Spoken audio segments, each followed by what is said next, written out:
All right, everyone. So for this assignment, we're going to create another survey, but this time you're not going to follow a template that I give you exactly as I say. Instead, you're going to have some more flexibility behind this. And what you do, I'm going to have a couple of requirements that I'm going to give. But to help speed this process up and help you get going with this survey, we're going to use AI to kind of assist us through the process. So as I've done in the other modules, we'll be using ChatGPT, Grok, and Gemini to build these surveys. I'm just kind of giving you a flavor for each and how each would go about it. And so hopefully you find that helpful. Now for the survey topic, I decided I'd change things up. So for this assignment, imagine that we're a perfume company.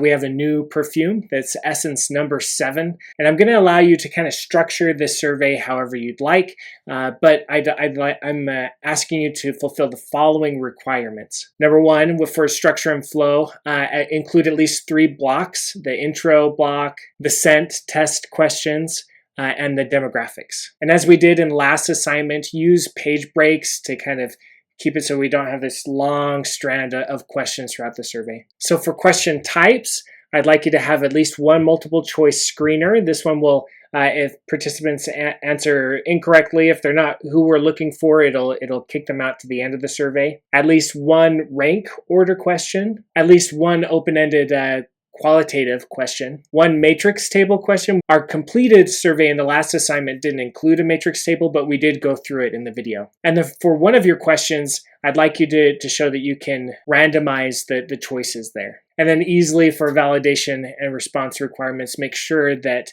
there's a forced response for all questions. But that's it. Other than that, it's kind of up to you how to work this survey. So to utilize an AI assistant, what I'm going to do is highlight all of this. I'm going to use it for my prompt.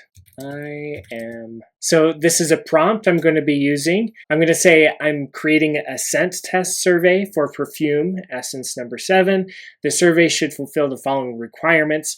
To help brainstorm, can you give me some ideas of what questions I could include that would fulfill all requirements as a whole? And now I'm going to paste the requirements. Shows up as an image. Sometimes it does that. That's just fine. And then I'm going to copy this prompt for the others. Okay, loading these up. Let's see what ChatGPT has to say. Do you agree to participate? Yes or no? That's a decent skip logic. Screener, have you tried in the past months? You know, this would make sense if it was a perfume that was out and about, but if it's a new perfume that we haven't tried yet, maybe this question wouldn't make sense. And it's giving us rank order ideas, open-ended ideas. Here's a decent matrix table. I don't know that I would use this type of question. We're getting a randomized order, that's fine, but I feel like I'd rather them rate on these attributes instead of selecting all that they care about, because oh man, I want something fresh, elegant, bold, sweet, subtle, spicy, and clean. Like, of course, who wouldn't want all of it? Here's some decent demographics, validation. Yeah, overall, it's a okay survey. There's some things I would go with and some things I wouldn't personally, but something like that could get you started. Looking here at Grok, it's a little bit more wordy. I might give it a follow-up prompt and say, okay, make this less wordy. But we have our intro. Again, have you tried Essence number 1 as a screener? Got a decent ranking, decent matrix table, a good open-ended question. Yeah, I mean this one's fairly good. I like it. And let's go over to Gemini. So less wordy. It had the same idea that GPT did here. Okay, it's a decent matrix table with attributes.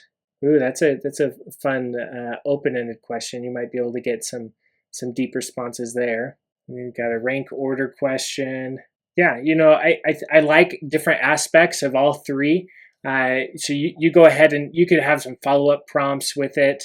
Maybe you have an idea for another question. You're just not quite sure on the formatting. So sometimes you could say, hey, I want to ask this. How could I format that?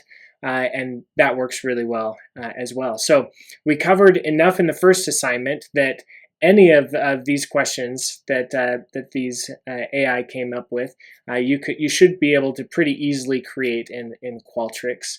Now, at least ChatGPT has claimed that it can create its own QSF. So I'm going to run a little QSF test on these ones, see if they can create a QSF, and I'll see if it imports into Qualtrics. So I'm going to put in the prompt, create a QSF file for the survey that I can load into Qualtrics to get started. Let's see if I can cheat. Put in Grok and Gemini. Looks like Grok's giving me some code. Gemini looks like it straight out can't create a QSF. Oh, it looks like Grok actually did give me something to download. I was just watching it write the code. So I'm going to download that. While ChatGPT is thinking about this, I'm going to try to load in the Grok. So to load in a QSF, we'll be doing this in the future with surveys that I give you. I'm going to create a new project, survey, just like we did in the last assignment, get started. I'm going to title this Perfume Grok QSF. But now I'm going to, instead of creating a blank survey project, I'm going to import a QSF, choose a file. I think it gave it as a JSON file. Maybe I can change that to a QSF because Qualtrics won't recognize it as is. I just created a copy and save it as QSF. That went. Let's see if it works. Choose file. Still not showing up. How do I load this into Qualtrics? Let's see. Let's try ChatGPT's. Save GPT. Okay, that one showed up automatically. That's nice.